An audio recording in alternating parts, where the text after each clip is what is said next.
கொஞ்சம் நாளாகவே இங்கே செம்ம மழை. சரி ஓகே இன்னைக்காச்சும் போய் ரப்பர்லாம் பார்த்துட்டு வரலான்னு வந்திருந்தோம். இதுதான் நம்ம ரப்பர் மரம். இதில் வந்து கத்தி மாதிரி ஒரு ஷார்ப்பான பொருள் வச்சு கீறி அதிலிருந்து வர பாலை சேகரித்து தான் நமக்கு ரப்பர் ஷீட் பண்ணுவாங்க.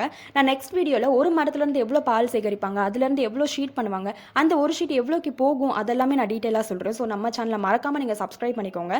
அதுக்கடுத்து நம்ம இடத்துல நிறைய செடியெல்லாம் வளர்ந்துருந்துச்சு. அதில் ஒன்று தான் அந்த காந்தாரி மிளகு.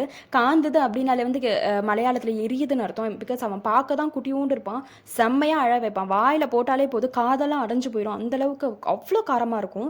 நம்ம ஊரில் இருக்கிற மிளகா மாதிரி கிடையாது இது. ஸோ அதையும் ஒரு இருக்கிறதெல்லாம் கொஞ்சம் பறிச்சுக்கிட்டாச்சு. நல்லா பழுத்துருச்சு, இருந்தாலுமே ரொம்ப டேஸ்ட்டாக இருக்கும். இதுக்கு இந்த கப்பை அதெல்லாம் வச்சு சாப்பிடும்போது டேஸ்ட்டாக இருக்கும். சம்மதி ரெடி பண்ணிவிட்டு அதை நான் உங்களுக்கு போட்டு காட்டுறேன் அந்த வீடியோவையும். இது வந்து உங்களுக்கு தெரியும் அன்னாசி பழம், அதாவது இங்கே வந்து புருத்தி சக்கை அப்படின்னு சொல்லுவாங்க.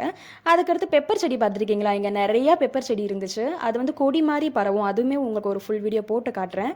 மறக்காமல் நம்ம சேனலை நீங்கள் சப்ஸ்கிரைப் பண்ணிக்கோங்க. பாய்.